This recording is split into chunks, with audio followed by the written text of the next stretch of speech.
Assalamualaikum warahmatullahi wabarakatuh. Perkenalkan, nama saya Nasya Admira Satrianto dari Prodi Teknik Pengendalian Pencemaran Lingkungan kelas 1A. Di sini saya akan menjelaskan dan mempresentasikan tentang review jurnal termodinamika. Judul jurnal yang saya ambil yaitu Proses Pendinginan Air dengan Limbah Batu Bata. Nama jurnal Proceeding Seminar Nasional Fisika. Halaman 95-98 tahun 2016. Untuk penulisnya yaitu Muhsukri Ahsani, Husna Nurmufida, Masturi, dan Ian Yulianti. Dan reviewer sendiri yaitu Nasya Admira Satrianto. Tanggal reviewnya 17 Mei 2021. Latar belakangnya, mandi merupakan suatu aktivitas yang mana termasuk ke dalam kebutuhan manusia. Salah satu sumber air yang biasa digunakan untuk mandi adalah air yang berasal dari PDAM, atau air dari di bak tandon yang pada perjalanannya atau pada penyimpanannya mengalami proses kenaikan suhu, yang bisa diakibatkan sinar matahari, sehingga air terasa panas dan kurang nyaman untuk digunakan. Maka dari itu dilakukan penelitian ini dengan tujuan untuk memudahkan masyarakat melakukan pendinginan air dengan metode yang relatif mudah serta murah.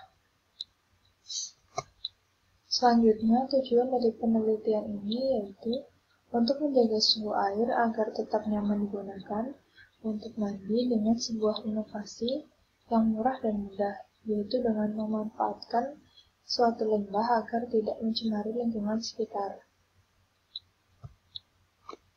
Permasalahannya, yaitu sumber air utama untuk mandi saat ini di kota-kota besar umumnya berasal dari PDAM. Air yang mengalir dari PDAM melalui pipa-pipa besar dari logam ini mengalir menuju rumah-rumah pelanggan. Air tersebut ketika dalam perjalanannya mengalami proses pemanasan, sehingga mengakibatkan suhunya naik. Maka dari itu, masyarakat kurang nyaman menggunakan air untuk mandi. Kemudian, ketika menggunakan sumber air dari sumur, masyarakat seringkali memompa air ke dalam tandon, yang terpanaskan oleh sinar matahari ketika siang hari. Air dari tandon ini terasa panas ketika digunakan untuk mandi. Salah satu syarat air yang nyaman digunakan untuk mandi bagi orang dewasa adalah suhunya lebih rendah, sekitar 100 derajat Celcius dari suhu tubuh. Metodologi penelitian ini yaitu konsep penurunan suhu ketika air melewati celah sempit, sama seperti pada peristiwa meniup udara melalui mulut. Ketika meniup dengan mulut terbuka lebar, suhu udaranya akan hangat. Tetapi ketika meniup dengan mulut terbuka sedikit, suhunya akan lebih dingin. Penelitian ini menggunakan hukum 1 termodinamika. Penelitian dilakukan dengan melakukan variasi panjang aliran air yang melewati celah dari pecahan batu bata.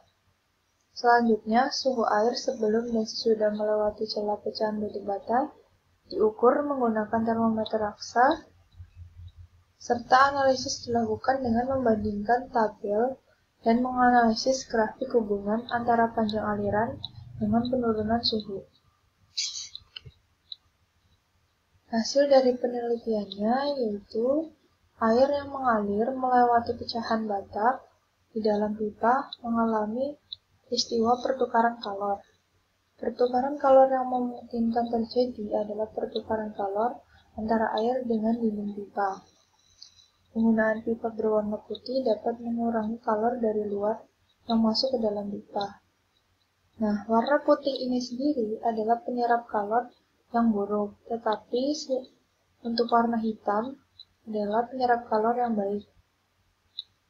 Pertukaran kalor antara air dengan pecahan batu bata juga memungkinkan terjadi. Namun, hanya ketika air mulai dialirkan. Jika air sudah mengalir lebih 15 menit antara air dengan pisahan batu bata, sudah terjadi kesetimbangan termal. Kesetimbangan termal ditunjukkan dengan suhu yang sama antara kedua benda. Kemudian, untuk pertukaran kalor antara udara dengan air yang mengalir keluar dari pipa juga kemungkinan terjadi, tapi sangat kecil dan diabaikan. Udara sendiri bersifat isolator kalor yang baik, sehingga transfer kalor melalui udara sangat sulit terjadi.